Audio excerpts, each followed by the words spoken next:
అందరు బాగున్నారండి? Thank you so much. ఈరోజు మెగాస్టార్ గారి బర్త్డే సందర్భంగా ఇక్కడ మళ్ళీ మిమ్మల్ని అందరినీ కలుసుకోవటం నిజంగా చాలా హ్యాపీగా ఉంది. ఇక్కడ 90s జనరేషన్ ఉన్నారా మొత్తం అందరూ? 90s జనరేషన్ ముఖ్యంగా ఇక్కడికి వచ్చిన పెద్దలందరికీ, బాబీ గారు, డైరెక్టర్ బాబీ గారికి, అలాగే జానీ మాస్టర్కి, అలాగే నాగేంద్ర గారు జర్నలిస్ట్ గారికి, అలాగే ఆటా సందీప్ బ్రదరు, అలాగే మన రమేష్, మొత్తం అందరికీ కూడా థ్యాంక్ యూ సో మచ్ అండి. ఈరోజు ఇక్కడికి ఈ సభ ఇంత సక్సెస్ అవ్వడానికి వచ్చే గెస్టులను బట్టి కూడా ఈ సభ అంత సక్సెస్ అవుతూ ఉంటుంది అనమాట. సో వచ్చిన వాళ్ళందరికీ థ్యాంక్ యూ. ముందుగా మన బ్రతుకులకు కారణమైన మన తల్లిదండ్రులకి, మనం ఎలా బ్రతకాలో నేర్పించిన గురువులకి, బ్రతికితే ఇలా బ్రతకాలరా అని చెప్పి నిరంతరం ఇన్స్పిరేషన్గా ఉంటున్న మెగాస్టార్ చిరంజీవి గారికి నేను ధన్యవాదాలు చెప్పుకుంటూ, 90s జనరేషన్ మొత్తానికి మనందరికీ కొన్ని కామన్ ఫ్యాక్టర్స్ ఉంటాయి. మనం చందమామను చూస్తూ తిన్నాం, చిరంజీవి గారిని చూస్తూ పెరిగాం, పవన్ కళ్యాణ్ గారిని చూస్తూ అరిచాం, రామ్ చరణ్ గారిని చూస్తూ గర్వపడుతూ ఉన్నాం. మన ఇంట్లో టీవీ లేని రోజులు, పక్కింట్లో టీవీ ఉన్న రోజులు, ఏదైనా వేరే సినిమా వచ్చినప్పుడు వాళ్ళు ఏమైనా అనుకుంటారేమోనని మధ్యలోనే లేచి వచ్చిన రోజులు, కానీ చిరంజీవి గారి సినిమా అయితే మాత్రం వాళ్ళు ఏమనుకున్నా పర్లేదని చివరిదాకా చూసి వచ్చిన రోజులు. కొత్త సంవత్సరం వస్తే చిరంజీవి గారి గ్రీటింగ్ కార్డ్, కొత్త పండగ వస్తే చిరంజీవి గారి సినిమా, కొత్తగా మన లైఫ్లోకి ఏ చిన్న ఆనందం వచ్చినా కూడా చిరంజీవి గారి డ్యాన్స్, ఎగ్జామ్లో ఇచ్చిన క్వశ్చన్కి ఆన్సర్ సరిగా రాకపోతే పేపర్ నిండా చిరంజీవి చిరంజీవి చిరంజీవి అని రాసిచ్చిన క్షణాలు, హాస్టల్ రూముల్లో పోస్టర్లు పెట్టకూడదు అని చెప్పి రూల్స్ పెట్టినా సరే ఆ రూల్స్ని అతిక్రమించి రూమ్ అంతా మెగాస్టార్ పోస్టర్లు నింపిన సందర్భాలు. ఈ జనరేషన్కి మెగాస్టార్ అంటే వన్ ఆఫ్ ద హీరో, కానీ మా జనరేషన్కి మెగాస్టార్ అంటే వన్ అండ్ ఓన్లీ హీరో.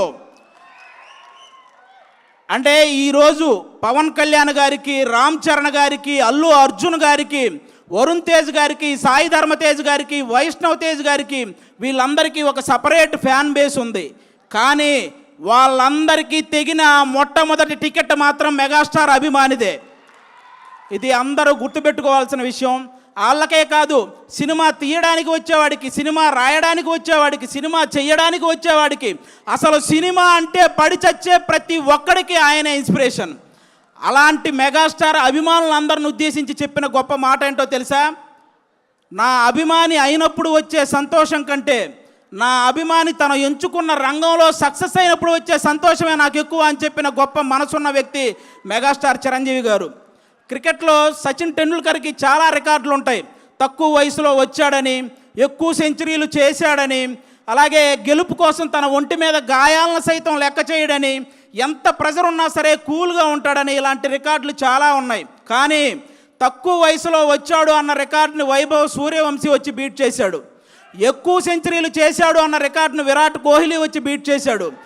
గెలుపు కోసం తన గాయాలను సైతం లెక్క చేయడు అన్న రికార్డును యువరాజ్ సింగ్ వచ్చి బీట్ చేశాడు. ఎంత ప్రెజర్లో ఉన్నా కూల్గా ఉంటాడు అన్న రికార్డుని ఎంఎస్ ధోని వచ్చి బీట్ చేశాడు.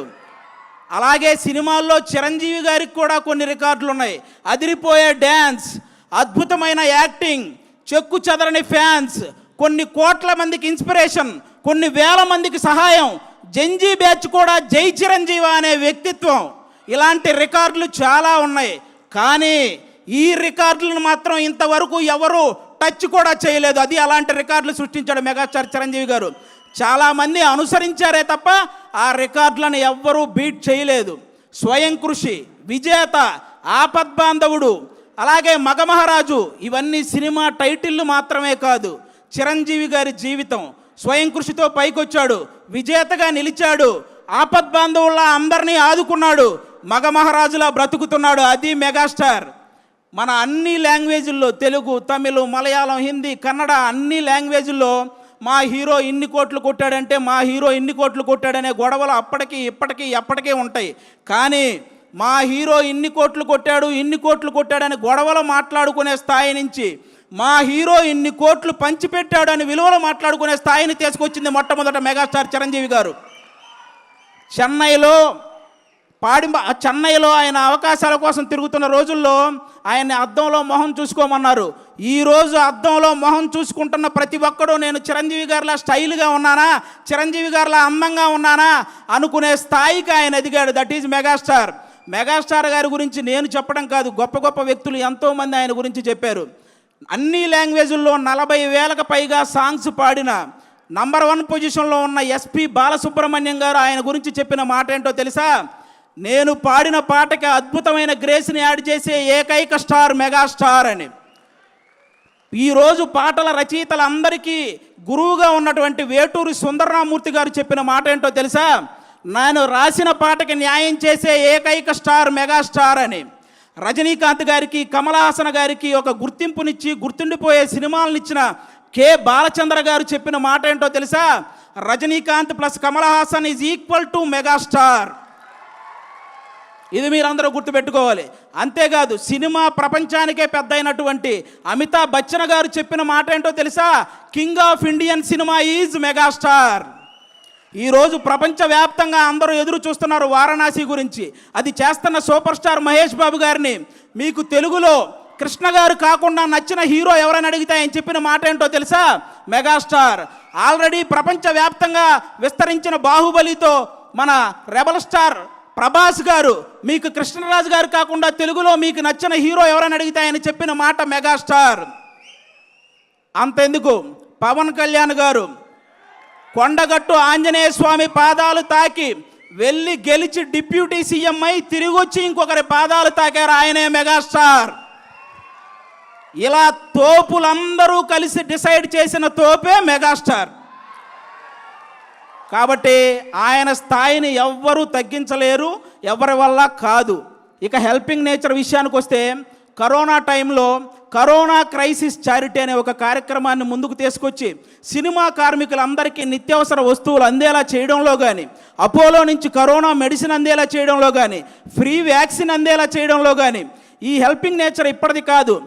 మనం ఏదైనా ఒక స్థాయికి వచ్చినప్పుడు మన తోటి స్నేహితులను మర్చిపోకూడదని ఆ రోజు తన తోటి స్నేహితులైనటువంటి తోటి ఆర్టిస్టులైనటువంటి సుధాకర్ గారిని, హరిప్రసాద్ గారికి, నారాయణరావు గారికి వాళ్ళ ముగ్గురిని ప్రొడ్యూసర్లు చేసి ఎముడుకు మొగుడు అనే ఒక సినిమా చేసి పెట్టాడు వాళ్ళ కోసం, స్నేహితుల కోసం. అప్పటి నుంచే ఉంది హెల్పింగ్ నేచర్, ఇప్పుడు కాదు. హెల్పింగ్ నేచర్ అంటే రీసెంట్గా గబ్బర్ సింగ్ సినిమాలో ఒక ఆర్టిస్ట్కి దురదృష్టవశాత్తు బ్రెయిన్ స్ట్రోక్ వస్తే ఫస్ట్ నాగబాబు గారు వాళ్ళకు 2 లక్షలు పంపించారు. చిరంజీవి గారు ఇంటికి పిలిచి చెక్ ఇచ్చారు. పవన్ కళ్యాణ్ గారు వాళ్ళని బాగా చూసుకోండి, మొత్తం నేను చూసుకుంటానని కాల్ చేసి హాస్పిటల్కి చెప్పారు. ఇలాంటి వ్యక్తుల గురించి, మా నాన్నగారికి సర్జరీ అయ్యి హాస్పిటల్లో ఉంటే మా చుట్టాలు కూడా ఒకరోజే వచ్చి వెళ్ళారు, కానీ నాగబాబు గారు మా నాన్నగారు హాస్పిటల్లో ఉన్న ప్రతిరోజు వచ్చి వెళ్ళారు. అలాంటి వ్యక్తుల గురించి, వ్యక్తిత్వాల గురించి ఎంత చెప్పినా తక్కువే. దానం చేయటంలో చిరంజీవి గారిది కర్ణుడు మనస్తత్వం అయితే సురేఖమ్మ గారిది డొక్కా సీతమ్మ గారి మనస్తత్వం. ఆవిడ చేత్తో ఎంతమందికి పెట్టిందో, ఆవిడ చెప్పి ఎంతమందికి సహాయం చేసేలా చేసిందో. మెగా ఫ్యామిలీలా ఆదుకోవటంలో కానీ, మెగా ఫ్యామిలీని అందుకోవటంలో కానీ ఎవరి వల్ల కానే కాదు. ఇంకా అంతేకాదు, చిన్న చిన్న సినిమాలని, ఎన్ని సినిమాలు, కమిటీ కుర్రోళ్ళని, కోర్ట్ అని, అలాగే బలగం అని, ఇలాంటి సినిమాలు హిట్ అయిన ప్రతిసారి వాళ్ళందరినీ టీముని ఇంటికి పిలిపించి వాళ్ళని సన్మానించి, నెక్స్ట్ రాబోయే తరాలు మనం హిట్ కొడితే చిరంజీవి గారు ఇంటికి పిలిచేంత హిట్ కొట్టాలరా అని వాళ్ళందరికీ ఒక బూస్టప్ ఇచ్చిన స్టార్ మెగాస్టార్. మొన్నొచ్చిన చెన్నై లవ్ స్టోరీ సినిమా వరకు ఎన్ని సినిమాల కోసం ఆయన నిలబడ్డాడు, ఎన్ని సినిమాలను ఆయన నిలబెట్టాడు. అంతేకాదు, అర్జున్ సురవరం అనే ఒక మూవీ రిలీజ్కి ఇబ్బంది పడుతుంటే, రిలీజ్ పోస్ట్పోన్ అవుతూ వస్తుంటే, ఆ సినిమాకి మళ్ళీ ఎవరైనా వస్తారా అన్న సంక్షోభంలో ఉంటే ఆ రోజు ఆ సినిమాకి, ఆ హీరోకి వెళ్ళి నిలబడిన వ్యక్తి మెగాస్టార్ చిరంజీవి గారు. అది ఎంత బూస్ట్ ఇచ్చారో మీ అందరికీ తెలుసు. ఆ విధంగా ఈరోజు మనం సడన్గా రోడ్డు మీద వెళ్తున్నప్పుడు ఒక వర్షం వస్తే ఏదైనా చెట్టు కిందకి వెళ్తాం, బాగా ఎండ తగిలిన ఒక చెట్టు కిందకి వెళ్తాం. అలాగే ఈ ఇండస్ట్రీలో సడన్గా ఎవరికి ఏ కష్టం వచ్చినా జూబ్లీ హిల్స్లో ఉన్న ఒక చెట్టు కిందకి వెళ్తారో ఆ చెట్టు పేరే చిరంజీవి. కాబట్టి చిరంజీవి గారు హెల్ప్ చేయని పర్సన్ లేడు. చిరంజీవి గారి మనస్తత్వం అంత గొప్ప మనస్తత్వం అనమాట. అలాంటి చిరంజీవి గారి గురించి నేను చెప్తున్నాను, తెలుగు సాంప్రదాయాలని గౌరవించే ప్రతి ఒక్కరికి శ్రీరాముడు ఎలాగైతే ఆదర్శమో, తెలుగు సినిమాలని గౌరవించే ప్రతి ఒక్కరికి చిరంజీవి గారు కూడా అంతే ఆదర్శం. దేశాన్ని పరిపాలించే దేవుళ్ళు లాంటి మోడీ గారే చిరంజీవి గారి చెయ్యి ఒకటి, మన పవన్ కళ్యాణ్ గారి చెయ్యి ఒకటి పైకెత్తి సినిమాల్లో ఈయన నంబర్ 1, రాజకీయాల్లో ఈయన నంబర్ 1, నిజాయితీలో ఇద్దరు నంబర్ 1 అని చెప్పకనే చెప్పారు ఇండైరెక్ట్గా. ఇక ఇలాంటి వాళ్ళు ఎవరు ఏం మాట్లాడుకున్నా పెద్ద మనకు పోయేదేం లేదు. నాకు బాధ కలిగించే విషయం ఏంటంటే, రీసెంట్గా ఒక 1 మంత్ నుంచి చిరంజీవి గారిని తొక్కేశాడు అనే ఒక రాంగ్ కంటెంట్ని ఇన్స్టాగ్రామ్ నుంచి అదంతా పోస్ట్ చేస్తున్నారు. ఇది నాకు ఇప్పుడు నేను చెప్తున్నా, అవును చిరంజీవి గారు తొక్కేశారు. ఏంటో తెలుసా, ఇండస్ట్రీలో తెలుగు సినిమా ఇండస్ట్రీలో నంబర్ 1 అనేది కంటిన్యూ అవ్వటం ఎవరి వల్ల కాదు అని అహంతో మాట్లాడుకుంటారే, వాళ్ళ అహాన్ని తొక్కేశాడు. 30 సంవత్సరాలు కంటిన్యూగా నంబర్ 1గా ఉన్నాడు. పెద్ద పెద్ద సినిమాలు, పెద్ద పెద్ద కలెక్షన్లు బాలీవుడ్లోనే ఉంటాయి, అది టాలీవుడ్లో సాధ్యం కాదని ఊహల్లో బ్రతికారు చూసావా, ఆ ఊహల్ని తొక్కేశాడు. తెలుగు సినిమాకి అలాంటి కలెక్షన్లు రప్పించి చూపించాడు. అలాగే డ్యాన్స్ అంటే నడవటం, హీరోయిన్ చుట్టూ తిరగటం అని అన్ని లాంగ్వేజ్ వాళ్ళు ఒక భ్రమల్లో బతుకుతుంటే ఆ భ్రమల్ని తొక్కేశాడు. డ్యాన్స్ అంటే ఏంటో చూపించాడు, ఇండియన్ సినిమాని ఏలాడు. అలాగే హీరో అంటే డబ్బులు సంపాదించుకుంటారు, దాచుకుంటారు, బంగ్లాలు కట్టుకుంటారని రాంగ్ మైండ్ సెట్తో ఉండే వాళ్ళ మైండ్ సెట్ని తొక్కేశాడు. సహాయ కార్యక్రమాలు చేపట్టాడు, కొన్ని వేల మందికి సహాయం చేశాడు. చాలామంది తండ్రి సక్సెస్ అయితే కొడుకు సక్సెస్ అవ్వడం జరగదు, అది ఎక్కడో రేరుగా జరుగుతుంటాయి అనుకున్న వాళ్ళ ఆలోచనల్ని తొక్కేశాడు. ఈరోజు కొడుకుని తండ్రిని మించిన వాడిగా తయారు చేశాడు. ఇలా ఎవరైతే నెగిటివ్ మైండ్ సెట్తో ఉంటారో వాళ్ళ అహాన్ని, వాళ్ళ భ్రమల్ని అవన్నీ తొక్కుకుంటూ అగ్ర శిఖరంలో కూర్చున్న స్టార్, మెగాస్టార్. అలాంటి మెగాస్టార్ గారి గురించి మీలాంటి వాళ్ళు ట్రోల్ చేస్తే మీరు నవ్వులు పాలవుతారు, కానీ ఆయన సాయంత్రం పూట సరదాగా కట్టుకు తిరిగే లుంగి పంచ అంచు కూడా కదలదు. ఇది రాసుకోండి. చిరంజీవి గారిని అంత తక్కువ అంచనా వేయకండి. ఎవరూ కూడా ఇలాంటివి మానుకుంటే చాలా మంచిదని నేను మనస్ఫూర్తిగా, ఇన్ని గొప్ప కార్యక్రమాలు, ఇన్ని గొప్ప లక్షణాలు ఉన్న చిరంజీవి గారి మీద ఇంకా ఏదో కావాలని ఆయన మీద పడి ఆడవటం స్పైడర్ మ్యాన్ సినిమాలో ఐటమ్ సాంగ్ లేదని ఏడ్చినట్టే ఉంటుంది. కాబట్టి ఇంకా ఏడవటం మానేయండి. సినిమా ఇండస్ట్రీకి 100 సంవత్సరాలు వచ్చినా, చిరంజీవి గారికి 100 సంవత్సరాలు వచ్చినా సింహాసనం మీద కూర్చునే అర్హత అక్కడ ఆ ఇంద్రుడిది, ఇక్కడ ఈ ఇంద్రసేనుడిది. ఒకటే లైఫ్ బ్రదర్, అనుకున్నవన్నీ చెప్పేయాలి, అనిపించినవన్నీ చేసేయాలి. మెగాస్టారు, పవర్ స్టార్ ఫ్యాన్లుగా పుడతామా ఏంటి మళ్ళీ?